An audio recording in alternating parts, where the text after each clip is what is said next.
Hello and welcome back to Stop and Go F1 for this breaking news video, and it is a big one, a huge transfer inside the world of motorsport, shockingly so because it's a transfer of someone who isn't a Formula 1 driver, but big news nonetheless. It's one that we're all talking about, of course. Christian Mansell is going to Formula 2 this weekend. He's had a very good Formula 3 season, was a title contender, but now will join the Invicta team for Formula 2 for the rest of the season, replacing Roman Stanek. One I didn't see coming, but one that is happening. Congratulations to Christian Mansell and the rest of the Mansell family, which strangely doesn't include Nigel. So there you go, that's the big news of today. Oh, and also Adrian Newey has officially joined Aston Martin. Let's talk about it, hey? Firstly, like and subscribe, of course, that is the rules. Secondly, shout out to our members, Dakota, the Joyous James, Robin Myers, and Cinnamon Strudel. If you want to become a member, there's a link in the description. Don't know why the video is so laggy. Apologies for that. It's probably my rubbish laptop. Right, let's talk about this then, because, of course, we've kind of known this for a while. It's one of those things in Formula 1 where teams announce things that we've been talking about for months. Like last weekend in Monza when Mercedes announced that Kimi Antonelli was joining the team. We kind of already knew. And this is the same kind of thing. We've known for a while now that Adrian Newey was heading to Aston Martin, and they've announced it. But I did like the way that they did it. You know, there was this whole thing all morning where Aston have been kind of teasing things, you know. There was a photo of some pencils, or there was a little video where you saw a man from a distance on a drawing board, and you saw his hands and the back of his head, but you didn't see his face. So it's kind of like, you know, we knew, Aston knew that we knew, and we knew that Aston knew that we knew, but no one was saying anything. It wasn't confirmed. It was like, yeah, we know that you know, and here's a little hint, but we're not saying the full thing. It's very, very well done. Meanwhile, Sky just put it in their TV platter, 11 a.m, Aston Martin press conference, Adrian Newey's joining. So, you know, two different ways to handle the exact same thing, one done well and one done by Sky. And what I really liked about this as well is it's very much like the livery launches at the start of the year, where they can drag on and on and on and on, and we're all waiting for one thing, and they know we're all waiting for one thing, but for some reason they don't show us that one thing. It only took 2 minutes for Adrian Newey to be announced by Lawrence Stroll as the new managing technical partner coming in next year and the new shareholder of Aston Martin. Now that is something I definitely want to talk about, because him coming on as a shareholder and they so publicly saying he's a shareholder adds into a little kind of, I was going to say conspiracy theory, but it seems to have a bit of legs to it realistically, around Aston Martin. Because we know that Aston have got a lot of high-profile engineers now working there at the team. Of course, Dan Fallows, who is the former Red Bull man, who was kind of Adrian Newey's junior, he joined in, what was it, the end of 22 to work on the 2023 car, and he is still there. They've had engineers come from Mercedes, Ferrari, McLaren, Red Bull. They kind of have a lot of the big-name engineers working for them. And now on top of that, they have Adrian Newey. So that is very expensive. And in regards to the cost cap, which of course is a huge thing in Formula 1 at the moment, your top 3 highest salaried employees don't count towards the cost cap. So for most teams, that is your 2 drivers and your team principal don't count towards the cost cap. But then, what you have with Aston is you have your 2 drivers, and I imagine Fernando Alonso is getting paid a lot, and you have Mike Crack as the team principal, Lance Stroll there, who I imagine is getting a good wage as well. But now you have Adrian Newey, Dan Fallows, all these other engineers, and the rumour going round that to negate the cost cap, what they are doing is they are only giving them half of their salary, and the other half of the salary is being paid within shares of the Aston Martin company. So that does not go towards the cost cap in total. And for them to come out and say Adrian Newey is a shareholder so kind of openly and kind of like, is a big deal. They said he was the shareholder, I think, before they said managing technical partner. And, Lawrence Stroll reiterated that a lot throughout this press conference, that he is a shareholder. It adds a lot of legs to that theory that maybe this huge wage that Adrian Newey is being reported being paid, maybe a lot of that is coming in the terms of shares, so that will not go towards their cost cap price. So realistically, they're getting all these fantastic engineers for half the price that any other team would have to pay.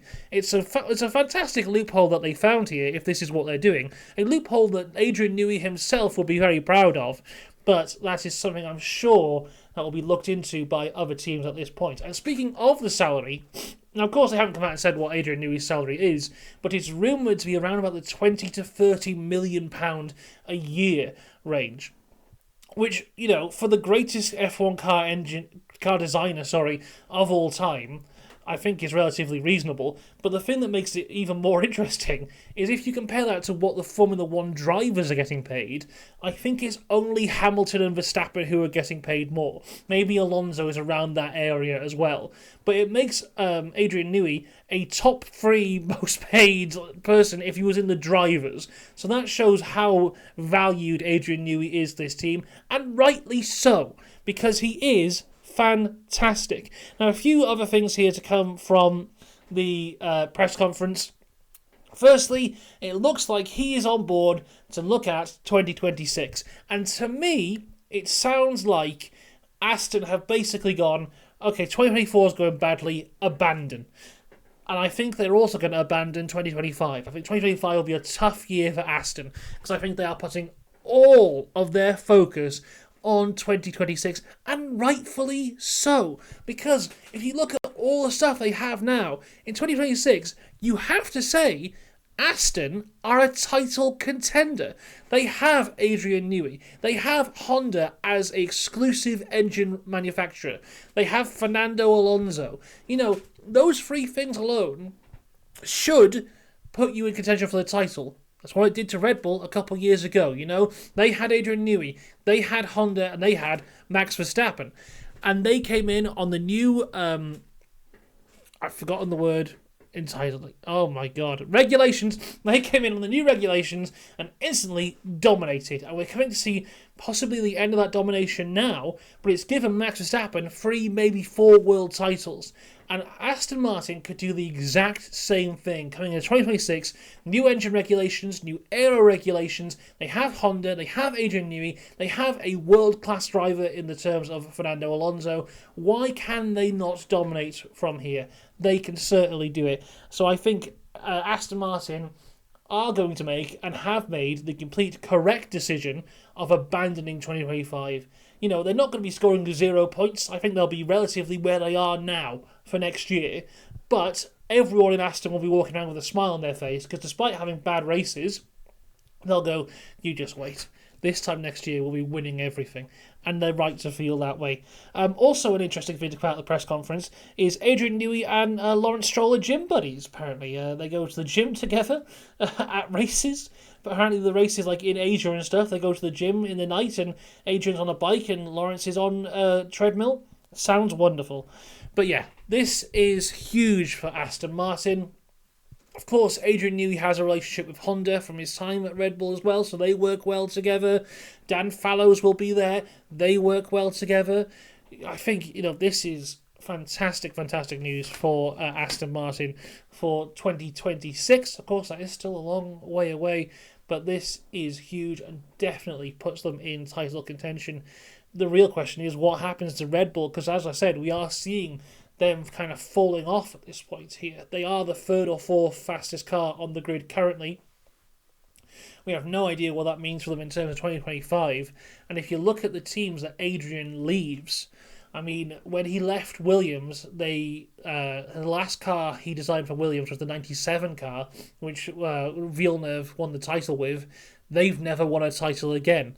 You go to when he went to McLaren, I mean, he left McLaren, and they had their success in 07, 08. I mean, There could be a possibly massively illegal reason why they had success in 07, 08. That's a story for a different time. But since then, they went downhill up until now, really. They were maybe in the title contention in 2010, a little bit of 2012, but not really. And now, again, is the time when they're coming back to the front of the grid. And Red Bull now might be in that same position again. They are a dominant team. Adrian has left. It is up for them to decide their own destiny now, but they could go the way of both Williams and McLaren where they fall down the grid a little bit again. That is an interesting one to see. And what the question that adds then is what happens to Max Verstappen? Because the majority of people, I think, would agree that Max is the best driver on the grid right now. And even those who would not agree he was the best driver on the grid right now would probably agree he is the most competitive driver on the grid right now, who wants to win every race all the time, forever.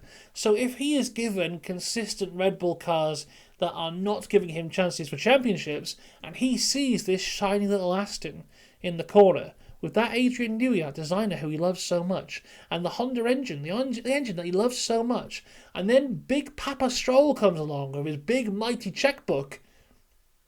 Everyone's saying Max Verstappen to Mercedes.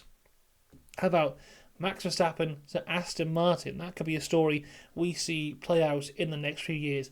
Huge question marks all around Aston, but all very good questions to have for a fantastic team who, I look forward to seeing what comes from them, and I'd love it if they were challenging for championships because I love Fernando Alonso and that team, the history with the Jordan, Force India, Racing Point. I've always been a fan of that team. So to see them, having this huge investment, having these huge names into them, and also, seeing a new team at the top, going for the top of Formula One.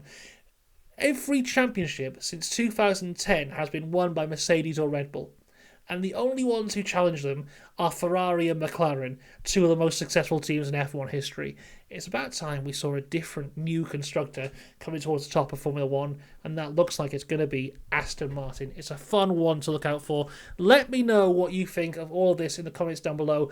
I'll be back later this week for all things Azerbaijan Grand Prix, including Christian Mansell's Formula 2 debut. That's fun, isn't it? I'll see you then. Until then, though, have a good one. Goodbye.